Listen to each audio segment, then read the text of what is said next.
শুরুতেই পরিবারের ভেতরে দ্বন্দ্ব আর প্রজন্মের দৃষ্টিভঙ্গির ফারাকটা দেখি। আচ্ছা, প্রথমেই আসছে একজনের প্রতি মায়ের বেশি স্নেহের অভিযোগটা। হ্যাঁ, শুরুতেই এই সুরটা বেশ স্পষ্ট। একজন বলছেন যে মা একজনকে এতটাই ভালোবাসেন যে বাকিরা যেন মায়ের চোখেই পড়ে না। এটা তো খুব কমন একটা সমস্যা অনেক পরিবারে, কিন্তু এর এফেক্টটা গভীর হয়। অবশ্যই এই পক্ষপাতিত্ব অন্যদের মনে একটা স্থায়ী ক্ষোভ তৈরি করে। শুধু মায়ের সাথে না, ভাই বোনদের নিজেদের মধ্যেও দূরত্ব বাড়ে, একটা অদৃশ্য দেওয়াল তৈরি হয় আর কি।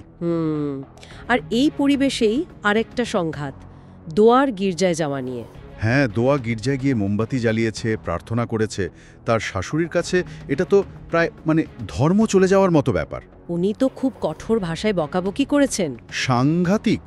কিন্তু এখানে শ্বশুর আব্দুল্লাহ সাহেবের ভূমিকাটা লক্ষ্য করার মতো। উনি ঠিক উল্টো, তাই না? একদম। শাশুড়ির এই কট্টর মনোভাবের পাশে উনি অনেক বেশি উদার বাস্তববাদী। উনি বোঝানোর চেষ্টা করছেন যে আসল হলো ভেতরের বিশ্বাস, ঈমান। বাইরের আচার বা জায়গাটা অত বড় না। দোয়া আর আজলানের কথাই ধরুন, গির্জার ঘটনাটা তো ওদের সম্পর্কে একটা বড় ধাক্কা। ঠিক। যদিও পরে আজলান ক্ষমা চেয়েছে, বলেছে ওরকম করাটা ঠিক হয়নি। কিন্তু তাতে কি চিটটা পুরোপুরি জুড়ল?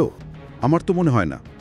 দোয়ার কথায় একটা গভীর সংশয় ধরা পড়ছে, যেমন জাইনাবের ঘটনাটা। ও হ্যাঁ, জাইনেবের আইনি লড়াই, ব্যাপারটা তো বেশ গুরুতর। উনি আর মরিয়াম খাতুন রাস্তায় গায়িকা আরজু তাজ জমিরকে ওর স্বামীর মারের হাত থেকে বাঁচাতে গেছিলেন। আর তার ফল হলো দুজন ধার্মিক মহিলা, যাদের ওজুম বোনেদের বলা হচ্ছে তারা জাইনাবের নামে মানহানির মামলা করে দিল। মার খাওয়ার প্রমাণ সম্ভবত ভিডিও আছে, তাও তিনি বলছেন ওসব নাকি গুজব। লোকও তাদের সুখী দাম্পত্য দেখে হিংসা করে এসব বলছে। জাইনাব মরিয়ম খাতুন নিজের চোখে দেখেছে, অথচ ভিকটিম নিজেই সত্যিটা লুকোতে চাইছে। এর মধ্যেই জাইনাবের আইনজীবী আর বন্ধু জান একটা সমাধানের পথ খুঁজছে। ওজুম্বনেদের সাথে কথা বলছে, আবার ওমর নামে জাইনাবের পরিচিত কারোর সাথেও যোগাযোগ করছে। যদি কোনো প্রভাবশালী কাউকে ধরে একটা মধ্যস্থতা করা যায়, একদিকে আইনি লড়াইয়ের প্রস্তুতি, অন্যদিকে প্রভাব খাটিয়ে মীমাংসার চেষ্টা।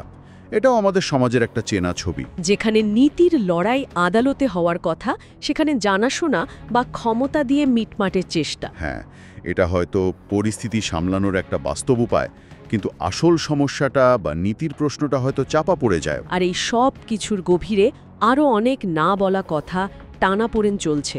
এইগুলোর মধ্যে একটা সূক্ষ্ম ভারসাম্য খোঁজার চেষ্টা করাটাই হয়তো পথ, যদিও পথটা নিঃসন্দেহে খুব কঠিন।